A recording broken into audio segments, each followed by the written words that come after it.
I remember probably in the late 80s, early 90s, I was at a conference for Chicano Studies, the Knox Conference in Sacramento, and I had lunch with Julian, and he asked, what's up with the book?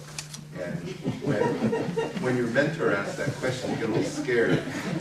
And so I said, I don't know, and I was one of, actually Ken and Joe and I were the youngsters, right?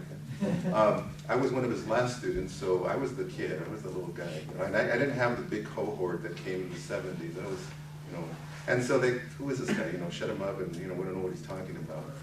So to make a long story short, that really stayed with me, and he continually was making reference to this, and we lost him, unfortunately, and we still were talking about this. So in one way or another, Carmen and I got together, and then Barbara Driscoll, who teaches back east, also got together, who was also a former student of Julian, and we started the conversation, I want to say 6, 7 years ago.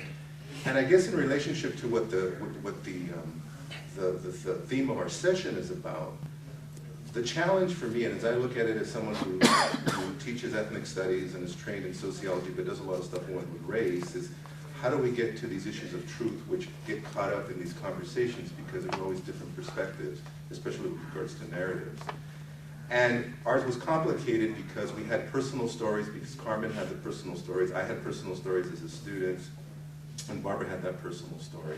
So we really sort of struggled with that, and we really talked a lot about it. And what has happened over the past 6 or 7 years that could probably be another book is just the experiences of putting the project together. Because it was a very personal project, it was a very emotional project. We cried, we laughed, we got to know each other in very deep ways. And it was sort of meant to be in this very, very sort of mystical way, if I could say that. And it brought us back to Albuquerque a lot, it brought us back to talking about a lot of stuff. And one of the things that really hit us once we had this manuscript together was that it was really a testimony to this man's life, but it was a testimony through the words of his students. And I say that because the book is set up in a way where you have a personal biography written by Carmen that opens up the manuscript, and then we go into his professional life, and with the existence of all these archives that have been discussed. And the second half of the book are tributes and testimonies and reflections of his former students.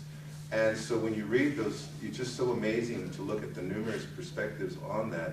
And we have 23 short chapters, and they're broken into different sections to talk about that. So it's a very unique project because it has an academic component, and it does fit that academic rigor that you find in most scholarly manuscripts, but then it has this real personal side in the second part of it. And I think that one of the things that readers will be able to take from it is how do we take all these stories and how do we take all these narratives and really figure them out.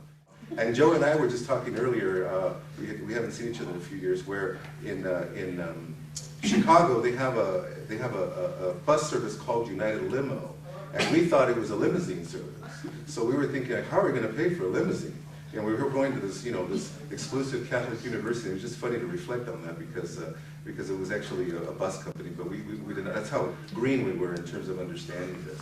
So I'm sharing that because that really brought us together, and it forced us from California to talk with people from Texas and from New Mexico and from all over the country, and to acknowledge there was Latinos in Chicago, and they had a long history in Nebraska and in the East Coast.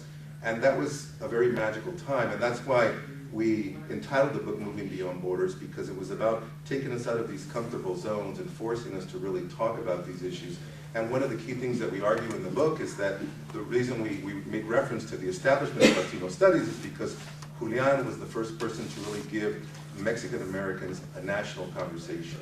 African Americans had been doing that years earlier, and civil rights was coming forward, but for the Mexican American experience, specifically that community, with the work of Herman and Ernesto together, there was, for once, a national conversation with this community. It's very interesting to just look at that historically. The last thing I want to say, which is really interesting, is, and in relationship to archives, is that as we personally lived stories, and as we personally heard stories, it was really interesting to compare them to the archives and to see where the truth was in certain matters. And I just want to share one which is very interesting. One of the most important reasons, this is another important conclusion from the manuscript, is that one of the most important reasons Julian succeeded at Notre Dame is because he was extremely smart and astute to get external dollars, philanthropy money, going back to what Herman was making reference to. If Julian would not have received the monies that he received with regards to philanthropy and through support from foundations, he would have never been able to accomplish this, because Notre Dame was not going to provide the support. And you could document that and really see that over. Anyway, to make a long story short, he had, Ford was very interested, it's a long story, but Ford was very interested in this relationship, and they were very interested in Mexican Americans because there was suddenly these rebellions that were happening with African Americans in urban centers, and so they were wanting to get to know who these Mexican Americans were and what they were about. So the first thing they did is they went to the West Coast, because that's where they thought all the scholars were. And the West Coast sent them to the Midwest. Said, if you really want to know what's going on with Mexican Americans nationally, you need to go to South Bend, Indiana. And they were like scratching their heads saying, Indiana? You know, we thought it'd be New Mexico, Texas, California. And that's how things sort of came to pass and came together.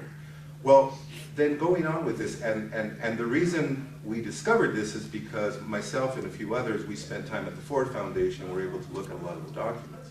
But then when we went to the archives, there was a smoking gun. I mean, you could see it in the manuscripts, you could see it in the narratives, and you could see how these folks coming from the outside who were the program coordinators, the program officers, just wrote it all out for you in terms of the way the deans were speaking, the way the provost was speaking, and how behind closed doors, they did not want to support this effort, and they did not see it as successful at so many different levels. But the amazing part of this is through the perseverance of Dr. Zamora, then you have what you have now in terms of the Zamorista community. And again, I cannot stress, and it's a lesson for me as an academic, how much of that work and how much of the success was rooted because there was external money coming into the university. It wasn't at the goodwill or at the desire of the university. And it's 2008, and as a university faculty member and as administrator, you still see that conversation happening. People don't think these things are of value, or they don't think they're important, they're on the fringe, and therefore we don't need to support them. But here's a very important lesson to learn, and something that we can draw from that. So I'll stop with that, and I thank you again, and we'll continue this conversation. Thank you.